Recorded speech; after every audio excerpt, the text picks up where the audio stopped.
Սիրելի հայրենակիցներ, այն մարդիկ, ովքեր 18 թվականին եկան իշխանության, այն հայտարարություններով, որ պետք է կոռուպցիայի դեմ պայքարել, հովանավորչության դեմ պայքարել, հիմա ամեն քայլափոխի կարող ես առերեսվել մի իրականության, որտեղ տեղի է ունենում կոռուպցիա, հովանավորչություն, գումարների խոշոր մսխում։ Ես հիմա կփորձեմ փաստերով ներկայացնել մի քանի դրվագներ պարզապես։ Օրինակ, Ստեփանավանի ԿՊ-ական համայնքապետ Արմեն Գրիգորյանը,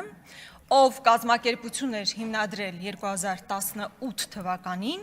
եւ հետո քաղաքապետ դառնալուց հետո իր կազմակերպությունը սկզբում փոխանցել է իր դստերը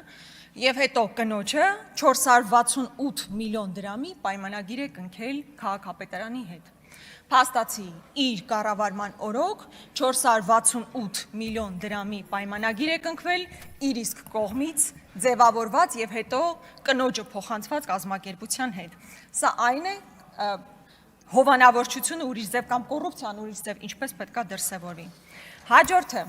վերջերս հայտնի դարձավ կարծես թե ֆակտորի որոշակի վերլուծությունների արդյունքում, որ 207 միլիոն դրամ կամ 550,000 դոլար գաղտնի ընթացակարգով մեկ անձից գնումների տրամաբանությամբ փոխանցվել է մի կազմակերպությամբ, որը հիմնականում կապվում է Վարդան Ազատյան անուն ազգանուն ունեցող մարդու հետ, ինչ որ վերլուծություններ կատարելու մասով։ Այսինքն գաղտնի ընթացակարգով մեր քաղաքացիների գրպանից 550,000 դոլար տրամադրվում է մի մարդու ինչ որ վերլուծություններ կատարելու մասով, ես ուզում եմ հիշեցնել, որ տվյալ անձ օրինակ հեղինակել է ովքեր արեցին հեղափոխությունը ստեղծագործությունը, այսինքն մերձիշխանական մարդուն գաղտնի ռեժիմով մեկ ընթացակարգով տրամադրվել է 550,000 դոլար, հովանավորչություն չէ, չեք լսել նման բան։ Հաջորդը բազմաթիվ են այն դեպքերը, երբ օրինակ կառավարության անդամ հանդիսացող մարդիկ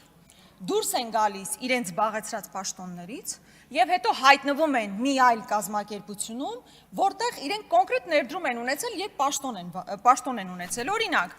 այս հայտնի QR-ների պատմությունը, որի մասին բազմաթիվ առիթներ ունեցել եմ խոսելու։ Ուրեմն պետք նախագահի տեղակալ Միքայել Փաշայանը ունենալով կոնկրետ լիազորություններ, կոնկրետ իրավասություններ, իր կառավարման օրոք պիտակների, այս դրոշմապիտակների բիզնեսը մոնոպոլ դիրքով տրամադրում է մի կազմակերպության եւ հետո պաշտոնը լքելուց հետո գնում եւ զբաղեցնում է այդ կազմակերպության ղեկավարի պաշտոնը։ Բա քաղաքական կոռուպցիան ուրիշ ինչ տեսք է ունենում, երբ դու որպես լիազոր մարմնի ներկայացուցիչ մոնոպոլ դիրքերով հանձնում ես տվյալ բիզնեսը կոնկրետ կազմակերպությանը եւ պաշտոնը լքելուց հետո գնում ես այդ կազմակերպությունն ես ղեկավարում։ Հաջորդ նման հետաքրքրական օրինակը Դաստակերտի հանքավայրի օրինակն է, որը տարբեր սխեմաներով մի ձև հայտնվում է Գնել Սանոսյանի եւ փոխնախարար Հովանես Հովանիսյանի մտերիմ անձի ձեռքում եւ Հովանես Հովանիսյանը, որ մասնագիտությամբ բժիշկ է, իր պաշտոնավարումից հետո, տկեն փոխնախարար լինելուց հետո դուրս է գալիս եւ գնում է այնտեղ բավականին բարձր պաշտոն է զբաղեցնում, հա ինչ որ գծով տնօրենի պաշտոնն է զբաղեցնում։ Բա դա հովանավորչություն չի, դա քաղաքական կոռուպցիա չի, թե չեք լսել նման բանի մասին։ Հաջորդը սնանկացման էլեկտրոնային համակարգ ձևավորելու համար Արդարադատության նախարարությունը 2021 թվականին 173 միլիոն դրամ է տրամադրում Հարմոնիա կազմակերպությանը այդ ծրագիրն իրականացնելու համար։ 21 թվականից, տեսեք, քանի տարի անցել,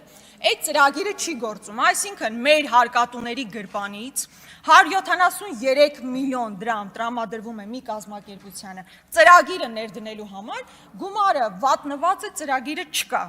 Հիմա կամ ասեք ուղղակի անճարեք, կամ կոռուպցիոն մեխանիզմներով այդ գումարները վատնվել են։ Հաջորդը ինչի մասին ես կուզենայի խոսել։ Մեր Երևանում բնակվող մարդկանց համար լրջագույն մարտահրավեր է այն խցանումները, որոնցում մեզանից յուրաքանչյուրս հայտնվում է ամեն աշխատանքային օրվա ընթացքում։ Ժամերով կարող ենք կանգնել խցանումների մեջ։ Բայց հիմա ինչ է որոշել քաղաքապետարանը։ Ստեղծում է Երևանի երթևեկության կառավարման կենտրոն։ Այսինքն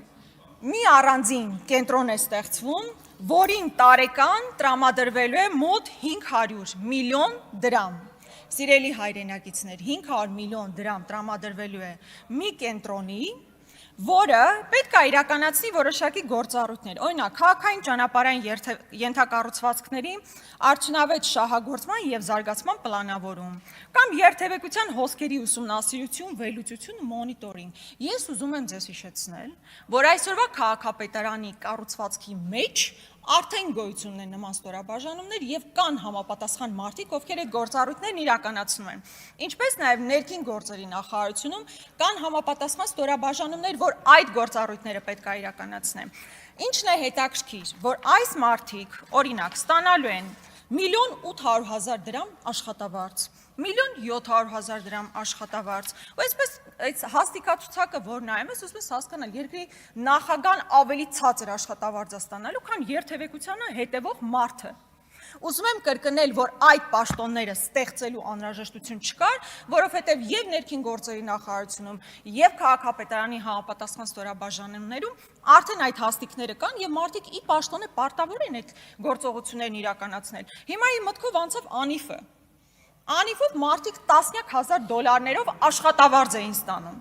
Մարդը ամսական $10,000 աշխատավարձ ստանում էր, գործողումների խոշոր գումարներ ստանում էր, պարգևավճարներ ստանում էր, վերջին ինչ տեսանք, վերջը տեսանք տապալում։ Հիմա քաղաքապետարանում մարդ կա, որ այդ գործով պիտի զբաղվի, այդ գործի համար այդ մարդուն ասում են դու շարունակի մնալ, բայց հիմա քո գործառույթները արտապատվիրակում ենք մի կազմակերպության, որը 500 միլիոն դրամ գումար պետք է այդտեղ հատկացվի, մարդիկ 1.700.000, 1.600.000, 300, շատ խոշոր գումարներ են ստանալու։ Ինչի համար, որպեսզի երթևեկություն կարգավորեն, կարծես թե ակնհայտ չի, որ այն շինթույլտվությունները, որ համատարած տվել եք, այդ պայմաններում, երբ որ ենթակառուցվածք որևէ նոր ճանապարհ չի կառուցվում, այդ երթևեկությունը ոնց պետք է կարգվի։ Օրինակ Սարյան փողոցում, որ 50 հարկանի շենք կառուցելու թույլտվություն եք տալիս, առանց որևէ այլ ենթակառուցվածք կառուցելու պարտավորվածությամբ։ Հիմա ինչ ուզում եք հետևեք, այդ մարդը այնտեղ կանգնած նայի, թե մարդիկ ոնց են խցանման մեջ կանգնում։ Այդ հարցը ոնց պիտի լուծի, եթե նոր ճանապարհ չի կառուցվում, նոր ենթակառուցվածք չի կառուցվում, կամ Օրբելի փողոցի վրա լավ էլ սիրուն շենք է ստացվում, այդտեղ ճանապարհ չեք կառուցում, հետևաբար ինչքան էլ միլիոնավոր դրամների գումարներ տակ այդ կազմակերպություններին եւ այդ մարդկանց, որևէ օգուտ դրանից չի լինելու։ Վերջերս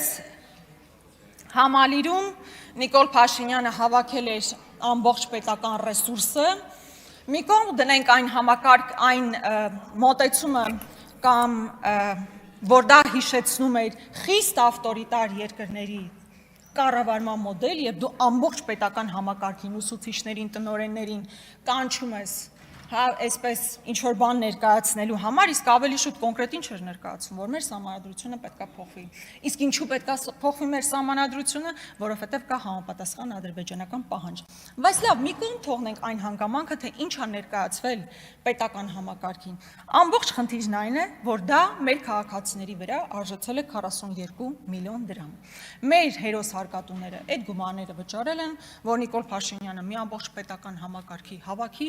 եւ ասի, որ մենք պետք է փոխենք մեր սահմանադրությունը։ Ահա այսպիսի ժողովրդավարություն։ Քանի որ ժամանակ մնաց, ուզում եմ անդրադառնալ նաև հետևյալ հարցին։ Երեք մի օրենքի նախագիծ էինք քննարկում, էլի կոռուպցիայի հետ կապված որոշակի կարգավորումներ մտցնելու համար, եւ ես առաջարկեցի,